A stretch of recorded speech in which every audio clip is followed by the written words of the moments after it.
So in organic chemistry, there are 8 sections that you mainly need to cover. And in this video, I'm going to go over alkane. So an alkane is a hydrocarbon in which all the carbon atoms are connected by single bonds.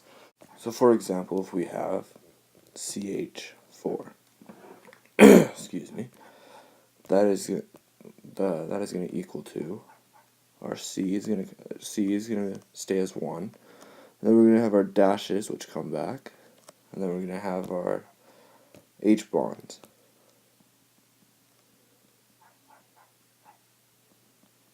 This is all connected to one bond. So that's connected to one bond, that's connected to one bond, right there and there. So that's pretty much the basic you need to know for this. So now if we want to know the general structure of alkane, that is simple. The general structure is Cn plus H2N plus 2. And what we need to know for this is N is equal to the amount of carbons. So N is equal to number of carbons. So let's do an example. If we had N equals, let's say, 6, we'd fill it in, and C bracket 6 bracket plus H bracket 2 bracket 6 plus 2, and so we fill it in, C6 plus H, and we go over here, and we see 6 times 2 is 12, plus 2 is 14, and so that's going to be 14, and that is going to equal to hexane. So let's do another example. If we had N equals, let's say, 10, well, we fill it in, so let's write down our formula. Cn plus H2N plus 2, and N is equal to the amount of carbon, so C10 plus H2 bracket 10 bracket plus 2, and so C10 plus H, and then 10 times 2 is 20, plus another 2 is 22, and so we know that that's our final answer, and that's going to equal to decane. Now, there are different ways of writing out the different structures or formulas how you want it. So, for the full structure, I'll take an example, and we'll use the C3H8. And so, like in the last video you saw, it will just look like there's the 3 C's bonding together, and then you'll have the hydrogens bonding all around the C's. So let me just do that. Alright. Now, this is one of the 3 structures you can do. So another one would be the condensed structure,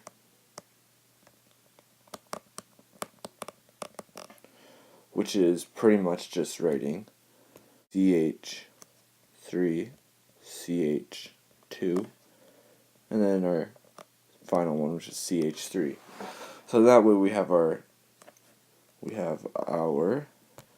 3 C's.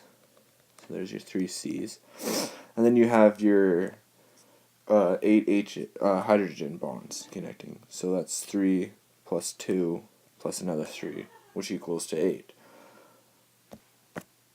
Another way of writing this condensed structure is also just writing it without these bonds right there. So that's just saying CH3, CH, 2, and CH3.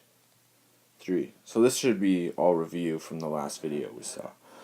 So now we're going to just add the prefixes. So for example, we'll have methane, which is 1, and that will be equal to CH4. 2 will be ethane, which is C2H6. 3 is propane, which will be C3H8.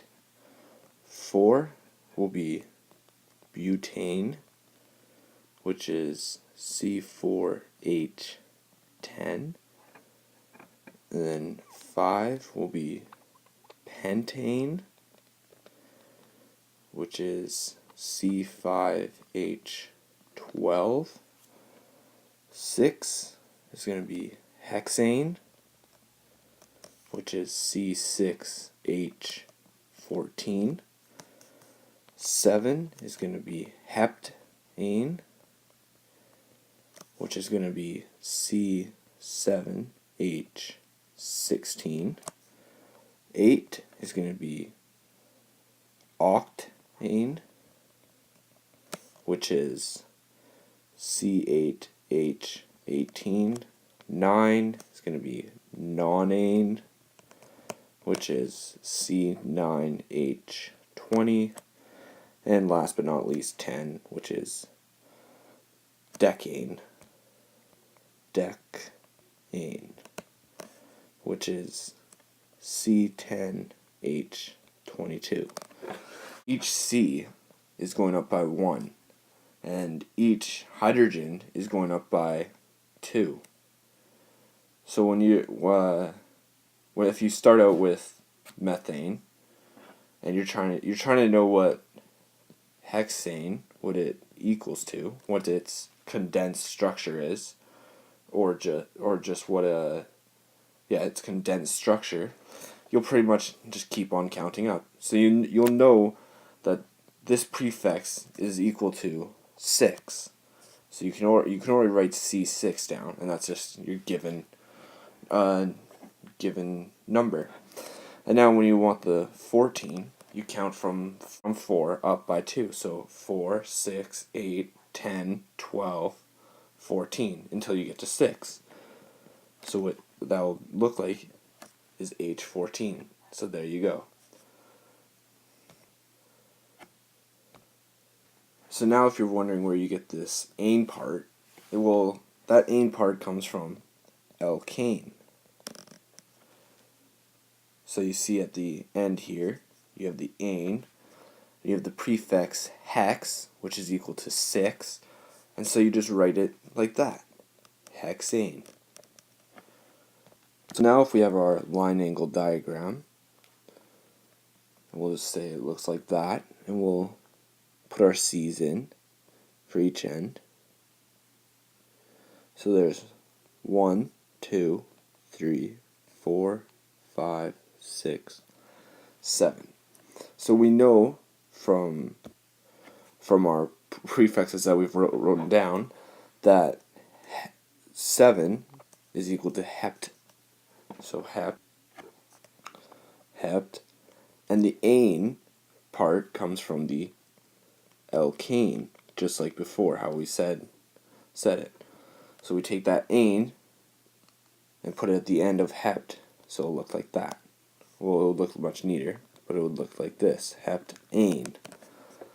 And so now let's just do another one, just so you get the idea of this. So now we'll take our line angle diagram, and now we just need to count how many there are. So let's count how many carbons there would be. So be 1, 2, 3, 4, 5, 6, 7, 8, 9, 10. So we know that there's 10 there. So now we know from our prefixes that we've written down, or that we have written down earlier in the video, that 10 equals dec, and we get the ane part from alkane, and we bring that down here to make decane. That. So we'll fill in our C's. So there's 3 C's, and you should remember this from that first video you watched, where it was just basic chemistry. And so now we fill in so we know that there's 3 C's. So we look over on our prefix table or where you wrote it, and when you have 3 C's, you get prop, the prefix, and then you get the ane part from alkane. So that's pretty much it. So now let's try one more. Let's make this one. They're pretty simple, but I want to try. Let's do it really hard. So we'll fill in our C's here.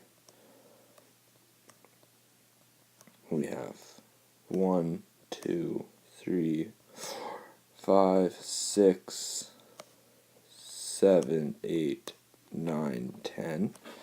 So we should know that 10 is equal to dec, and the ane part we keep on getting that from alkane. So that's pretty much it. Doodlecast Pro.